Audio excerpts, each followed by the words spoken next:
Hey guys, it's me, John Avenger, once again, and welcome to another International Women's Month. And yeah, even though this is a male lead, there's women in this movie, so it counts.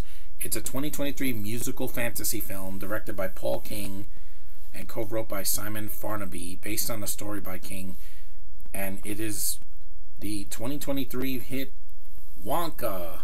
Yes, Wonka. What a wonderful film this was. This is a good film. I like this film. There are problems, but I'll get to that. This is the origin story of Wonka, a prequel. It tells the origin of Willy Wonka, a beloved character in the books and you know, in the original 70s version. Yeah, a character in the 1964 novel Charlie and the Chocolate Factory. Charlie's not in this version because it's a prequel by Roald Dahl. Depicted his early days as a chocolatier. The film stars Timothée Chalamet. He's been knocking it out of the park in Dune, parts 1 and 2, and this. He's a great Willy Wonka. With an ensemble cast, yes, but it's very hit and miss. You got Calla Lane, she's the lead black girl named Noodle. Keegan-Michael Key is one of the cops. You got Patterson Joseph, who I never heard of. Matt Lucas, Matthew Bainton, Sally Hawkins. Why? She's a cameo. Rowan Atkinson is a priest, which was laughable. Jim Carter, Olivia Colman, and Hugh Grant as one of the Oompa Loompas. It's the third live-action film based on Dahl's novel. You had the original Willy Wonka from '71 and Charlie and the Chocolate Factory with Johnny Depp in 2005. I will say this. It's better than the Johnny Depp movie. It's shorter and it's less weird, but it still has its problems. This is 116 minutes. Yeah, it's almost 2 hours. I think the movie could have been shorter. That's one problem I had with it. There's 20 minutes of footage you could have cut out. Some of the subplots with the British people, they almost ruined the movie for me. They did not need to be in the film as prominent. You have like 5 villains in the movie. You have this black British guy with his 2 cronies, and then you have Olivia Colman and her husband, who's really weird and effeminate, bending over and things. Yeah, there's too much adult content for kids in this movie. This is a PG, guys. This is not PG-13. This is supposed to be a whimsical kids movie. When you see Timothée Chalamet singing and smiling, it's wonderful. Then you have a stupid scene with a Brit that's like, "Oh, you better pay your taxes," and I'm like, oh my god. Olivia Colman, I can't stand her, and everything she's done, Secret Invasion, Mitchell's versus the Machine, she's just annoying in everything that she's in. And I know that's the point, but I don't want to see her win an Oscar. She's terrible. Such a horrible actress. And also her fat British husband, it felt out of place. It really did. A lot of their antics just felt really forced. Calla Lane was good as Noodle. She's the orphan black girl who actually finds her mom at the end. Spoiler alert. Yeah, Patterson Joseph, didn't care for him as Arthur Slugworth. Yeah, worthless if you ask me. You have Sally Hawkins as Wonka's mother. She's in 2 scenes.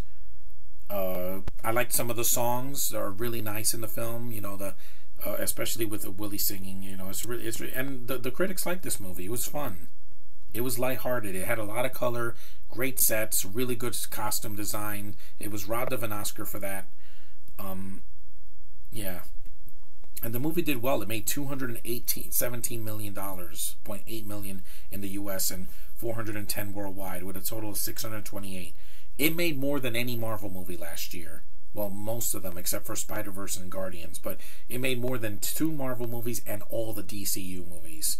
That means that people want to see more Wonka. They want to see more whimsical, lighthearted musicals that are not taking themselves so seriously that it takes you out of it. 82%, yeah. With director Paul King at the helm and some solid new songs at the ready, the warmly old-fashioned Wonka puts a suitable sweet spin on the classic character while still leaving some room for the source material's darker undertones. Yeah, there's some darker undertones, but kids can handle that. I mean, they've seen Spider-Verse, and those are not exactly, you know, a laugh riot every second. Sometimes they tackle some social commentary. Here, they don't do it as much. There's a little bit of racism, but again, don't quote me on that. But the movie is very, very sweet. It has a good heart to it.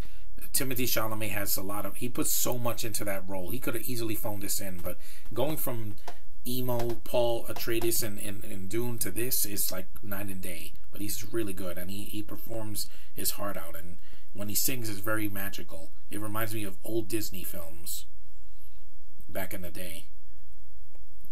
And I thought the director did the Paddington movies. That's why there's so many Brits here. But there was too many of them. You could have cut them out and would have made the movie 95 minutes. This movie would have been fine. It would have been a great film. But it was a good film that needed some trimming. Because this is longer than the original. I'm like, yeah, it didn't need to be that long. His performance was both praised and criticized for his singing. I'm like, his singing is fine. He's not a singer, guys.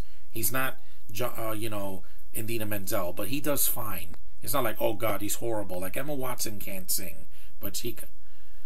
Also, unlike the Johnny Depp version where he's just weird to be weird, the backstory with him fits, and I feel sorry for him, and I care about his character being a young man that wants to just sell chocolate. He wants to be Hershey.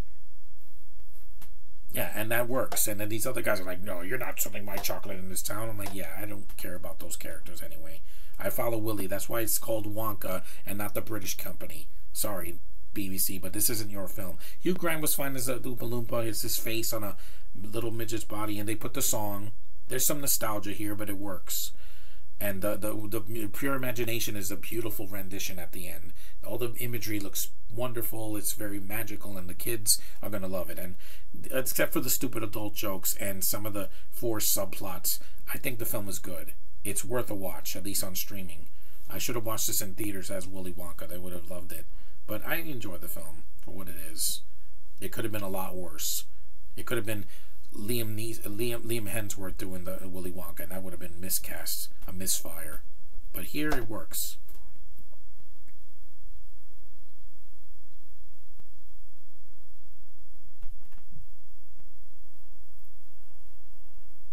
And I really enjoy the film for what it is. So if you want to see it, go ahead and see it. And I say watch it with your family. It'll make you feel good. It's a feel good movie, most of it, for me anyway. Thanks for watching. Acknowledge me, guys, and I'll see you guys in the next review.